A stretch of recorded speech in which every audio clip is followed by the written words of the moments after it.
Flip Devils, J-Dog back again, 6 a.m. as always. And today's fucking Devils we're going to be answering is still carrying on to the fucking, what video did we leave off at? Because there's so many goddamn comments. I saw there's more fucking questions there that need to be answered. And some of them in the last video were a little long-witted. It's on the funniest death metal show stories in a balls talk, goddammit. Like I said, 102 total comments. I saw some other ones in there, and then I was like, yeah, I can have something to say about some of these, so keep them in there, goddammit. From Goro Stern. Say Goro Stern, the first thing that pops up to mind is the four-armed guy from Mortal Kombat. He was always cool. Remember my years growing up on Sega Genesis. That's what I played, was fucking Mortal Kombat. The first one. When we got, what fuck, I remember when we went to the store, the only thing that we got was, came with the player, Sonic the Hedgehog 1. Thought that was the fucking shit. Then you had to send out for it. You got Sonic the Hedgehog 2 for free as well. And got that, like, this fucking great. And I think the first game, because back then, when Genesis was still new, like games were like $60 or $75. I think for one of our birthdays or something, we went up in birthday money or whatever, and we bought Mortal Kombat 1, and it was like the biggest fucking deal ever, and loved it, and played it, cleared it several times, and I've been putting out the challenge too, so I'm really good at Mortal Kombat 1 on the Genesis with the regular fucking remotes, none of this fucking, these fucking keypad, weird-ass fucking things, regular goddamn Genesis remotes, and Mortal Kombat 2, I'll fucking slay anyone, so I'll put $20 a fucking round. When I say round, that means best out of 3, a finish him type fucking thing. $20 a fucking round. Who wants to challenge me, goddammit? So far, everybody's backed up. Just give me a fucking 10 minutes to warm up, get my fucking feet wet. It's been about 10 years since I played. Guarantee they'll smoke anyone watching. Guaranteed. But anyways, Gorlstone, that's what reminded me of. Not that that had fucking do anything to do with anything. But anyways, question time, goddammit. What's up, J-Dog? At what age did you decide to cut your hair? I think I was 24, I think it was. So 13 years ago. Best decision of my life, too, by the way. I had long hair for over a decade, but I got just tired of it after a while, so I chopped it all off a couple years ago. The long hair days are over. Yeah, I mean, yeah, that shit's got to go. Silly ass fucking nonsense. Unless you're in a band that you need fucking for headbanging, good to go. But and some guys pull it off where it looks good, but some guys they hang on to it way too long and they're fucking going bald and shit. And they got the Hulkamania running wild all over their head going on. No names mentioned. Some of those, I'm sure you know exactly what I'm talking about. Not too hard to figure out in the fucking scene. But there's like, dude, come on, man, it's gone, it's over. It was over 20 years ago, brah. You gotta get rid of that shit. And as soon as you get rid of it, because for me, I didn't want to cut it too. Like, oh, it's kind of like your fucking, like Kanye would say when he was alive, fucking that, you can't get rid of the hair, man. That's your sword and shield.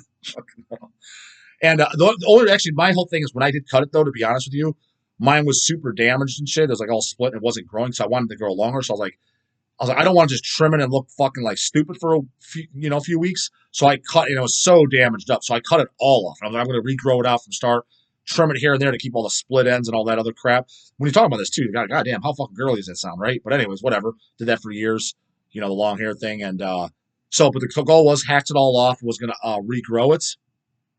And as soon as that shit was gone, I'm like, fuck that. I was like showering and shit. Oh my God, cut in half. Don't got to worry about all these special shampoos and conditioners, and then fucking your hair. Yeah, dude, brush it. It's fucking. I'm like, what the fuck? I was dealing with this shit for fucking, I don't know, 12, 13 years, or however long I ran the long hair for. And but yeah, best decision of my life. I was like, made life a hell of a lot less stressful. And you won't know it for sure. Because like, it's not that big of a deal. It's not that big of an inconvenience. Get rid of it. Go back, and you'll see. You're like, holy fuck! I can't believe I was dealing with that.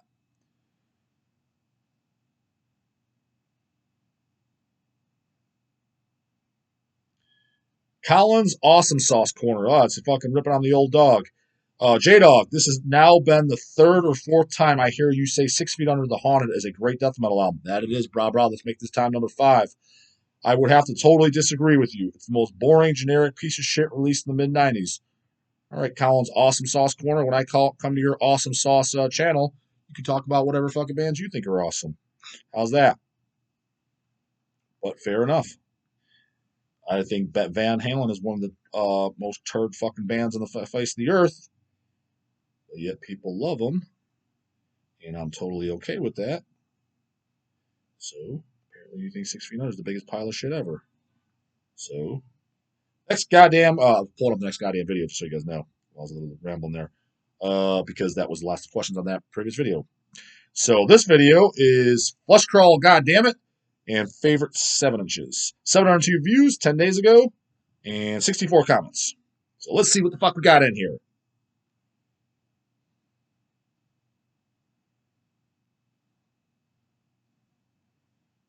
Those 4 just comments. Yeah, here we go.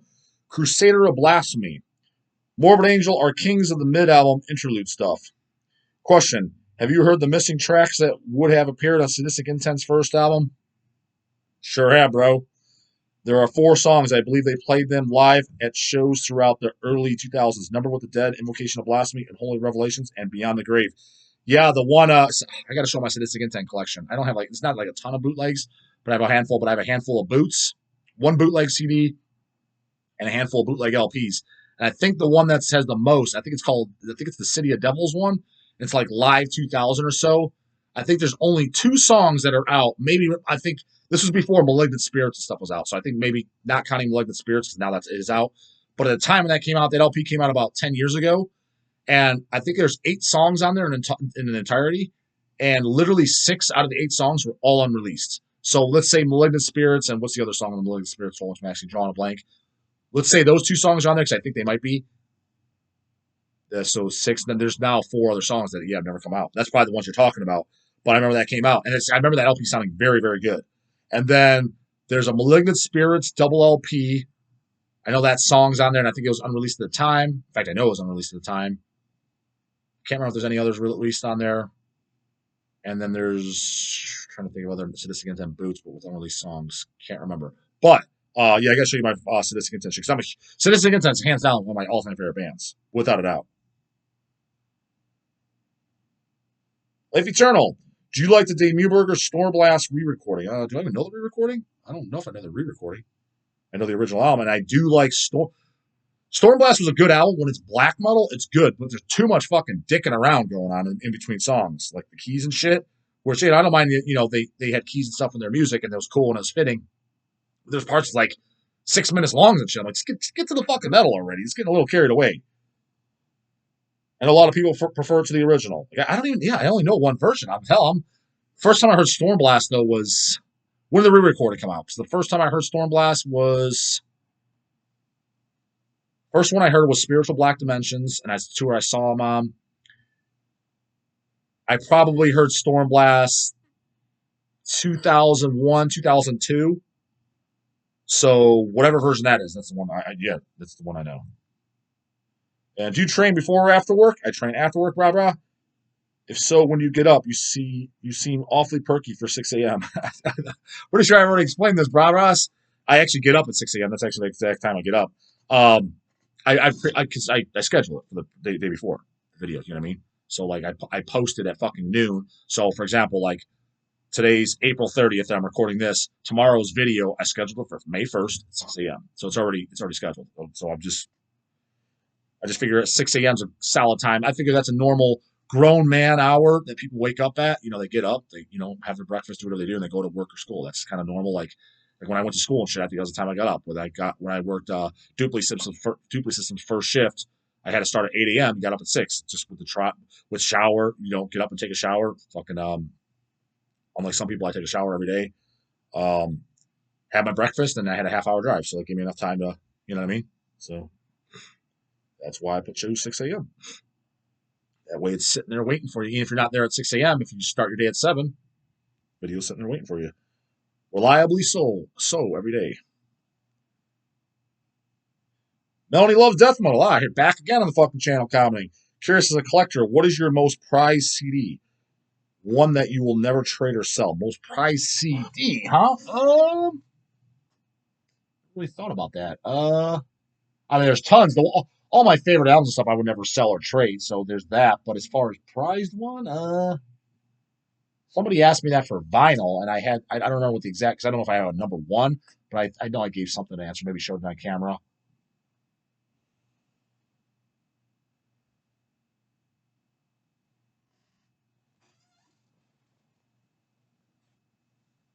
I don't know, because honestly, it'd have to be probably something like it's just a favorite album, right? I don't know, maybe like Deicide Serpents of Light or something, because it's signed by all the guys too. You know what I mean? One of my favorite albums, and it's when I first met Deicide, I had him sign it all. I mean, maybe a Cannibal Corpse, same scenario, maybe something like that, but just because I had him sign it all, and I still have it, and it was 20 years ago that I had him sign it. Maybe something for that reason.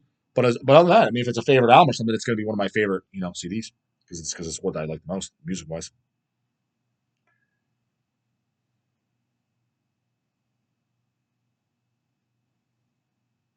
James Bond, hail Justin. Question: do you remember what your first exposure to death metal was? Sure do, bro. I told the story, but I'll tell it again. So what else you got here? I first encountered death metal in 1993 or so. You're definitely before me, brah. When I came across Vital Remains, Let Us Pray, and Pungent Stench for God Your Soul. Huge fan of Pungent Stench for God Your Soul. Huge fan. Love that record. Pungent Stench for God Your Soul. The demos and all the 7 inches and the split with Disharmonic Orchestra. And I do like Ben Cut Buttering as well. Definitely not as good. But and then everything after that I thought was shit. Club Mondo. Whew, it's been fucking so long since I heard that. But I remember when I heard that, probably 20 years ago, I was like, man, I thought that was turd fucking central. And honestly, I don't think I've ever listened to anything else by Pungent Stench. I'm like, it almost can't be good, is what I always thought. But maybe I'm missing out. But yeah, For God Your Soul, huge fucking fan. Just the covers alone scared the hell out of me. Yeah, especially the covers. For God Your Soul, the original cover, because there's 2 different cover versions. When Nuclear Blasted the CD for the original cover, and even the Ben Cut Buttering cover. I always thought those covers were just kind of like freaky in a sense. You know what I mean? Where the fuck did I leave off? Love the videos and your disciplined, positive outlook on life. That's funny because some people think that I'm actually negative, which I don't know why they get that vibe at all. Because anything I say in a negative like tone or whatever, it's always busting balls and joking. Like anyone that even feels all the like the Slipknot and the Cold Chamber shit I like, I always tell you it's okay if you like that shit. Just don't come in here and say that you're a true death metal fan if that's what you primarily listen to, and you don't even own death metal. But if you love all the underground shit too, plus that, it's totally okay. I'm always totally cool with. Or somebody disagrees on stuff that hell, this guy thinks 6 Feet Under is the worst fucking band in the world. The guy taunted, and I'm cool with that. Whatever. So it's kind of funny. Yeah, I don't take anything too serious. I'll send you a tray list soon because I love to carry your releases in my small distro. Yeah, that'd be great, man. As far as, do you remember what your first exposure to death metal was? Yeah, it was Cannibal Corpse, the Vile album. It's the first death metal record I heard. Loved it. Second death metal album I heard. I don't remember the exact second one, but I know Mortician Hacked Up for Barbecue was very, very early on too, and it was definitely like, first heard Cannibal Corpse, Vile, I was like, whoa, can't even understand what he's saying. And blown away, and then definitely maybe heard some like Deicide Suffocation a little bit after that. But when I heard Mortician, it was definitely like, whoa, like fucking nothing's heavier than this, right?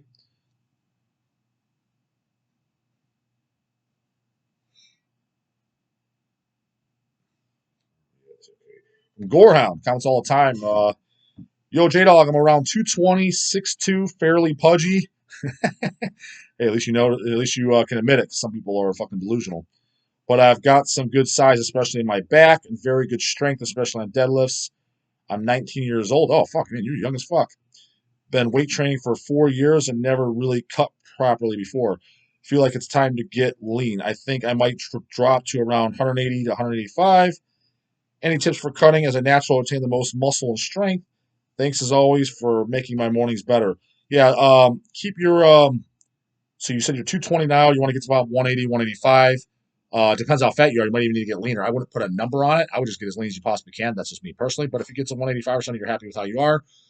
So just put about. I keep your protein at 200 grams per day. Just go. You don't need 220 if you're that pudgy. Because if you're trying to get down to whatever, you get 180, 185. It'll be more than just over a gram per pound of body weight. So 200 grams of protein. Space that up at about 5 meals a day, and just lower your carbs and fucking total fats. A general rule of thumb, and you got to play with these numbers. So 200 grams of protein, go with half a gram per pound of 200. So 100 grams of fat coming from healthy fats such as like olive oil, macadamia nut oil, whole omega-3 eggs, grass-fed steak, avocados, mixed nuts, things like that. Get your fats from that. No more than 100 grams a day. And then your carbs, bring them down to 200 grams a day. Space all these out in 5 meals. You know what I mean? Do the fucking math. So, yeah, you need 40 grams of protein per meal, 40 grams of carbs per meal, and then 100 divided by 5, 20 grams of fat per meal. Start with that. You're going to have to get a food scale, measure shit out. It's not that fucking hard. It's extremely easy to figure out. YouTube it if you don't know how to do it.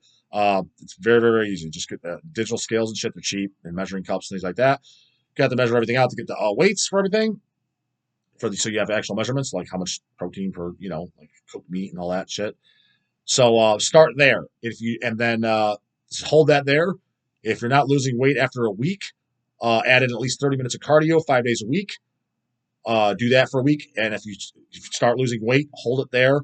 And when you stop losing weight on that protocol, then reduce the carbs down from 200 to 150, and then you'll just continue to lose weight from there again. And when that plateaus, if you still want to get leaner, reduce your fats from 100 down to, let's say, 75 grams per day. And then you start losing additional weight. If you're still not satisfied, you want to get a little leaner, I would bump your cardio up to 45 minutes to an hour, 5 days a week. And that should get you there. And keep your weight training and shit in too. So with all this, you make sure you weight training too, because otherwise, you're definitely gonna lose muscle and strength for 100% for sure. Keep the training in there, but yeah. Well, what do you mean? I gotta do cardio too. You sure do, brah. But it's not that bad, man. Once you get used to it, you get used to it. It's not a big deal. Some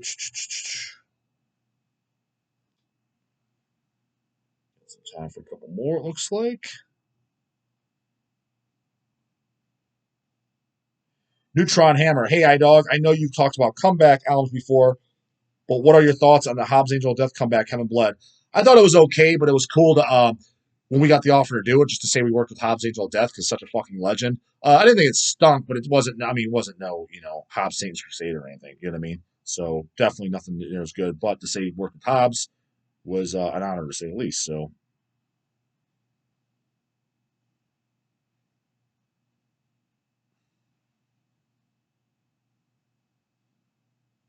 Oh, look at this. The guy's at, and he said, I'll do it. Eric R. Hey, iDog, since you did the bootlegs, do you have the Sadistic Intent Malignant Spirits live boot? Like I said, yeah, I do have that, and I'll show my Sadistic Intents. These two guys talking about Sadistic Intent. And I just happened to. So, but yeah, I will do a video. Maybe I'll show all my Sadistic Intent vinyl then. I'll see how many boots I have. I can't remember. It might be a video because otherwise, since obviously I don't have as many Sadistic Intents as I do Cannibal Corpse or Slayer because there's not that many as many exist. So maybe I'll do all my Sadistic Intents. But we'll see. But yeah, that's a good idea. Show the Sadistic Intents on camera.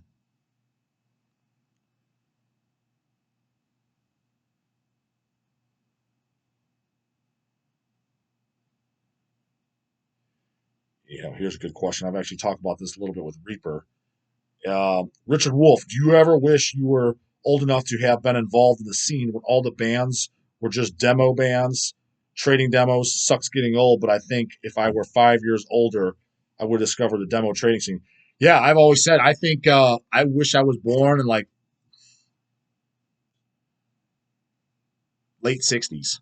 I understand the Reaper's like, no, you wouldn't want to have been born this because X, Y, and Z talking about the time events. So I'm like, 100% would have, man. Because the way I see it now, yeah, like, for example, would have been like, figure if I was born in like 68, 69, by the time Seven Churches and shit came out, we'd been a teenager, theoretically had a day job, assuming you're not being a fucking loser, working at McDonald's or something, so you could pick up the records, tape trading. I mean, so like, even when Hellhammer was doing their demos, first Hellhammer demo was 82, I believe. If you're born in 68, you would have been 14 and shit.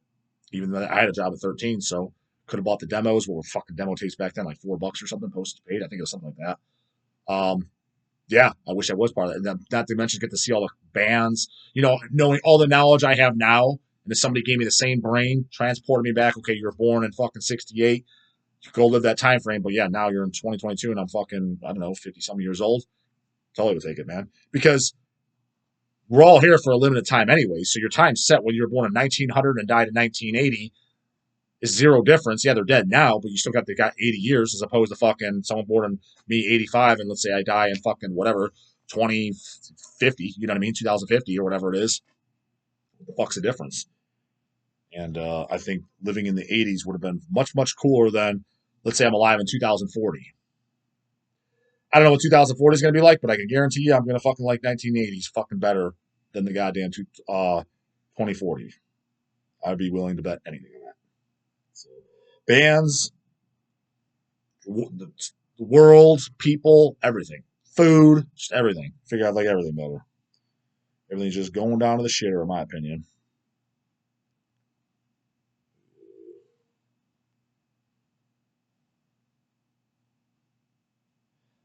Layla Lover 90, we'll make this the last question. What is your favorite release that Reaper Metal did? Favorite, I would say probably the Vladimir's debut CD and the Spawn of Satan double CD. I'd probably say those. Those two that I'm trying to think. Yeah, I'd say unless there's something I'm totally forgetting about, but I'd probably say definitely those two would be my fucking favorite that he did. And yeah, I think those are probably high up there for him as well. As if I had to make an educated guess. So yeah, there you have it. That's it for this one, Devils. You know what to do. Leave the comments and questions. Leave them in there, and I'll get them answered bright and early in the morning. See you tomorrow. Later.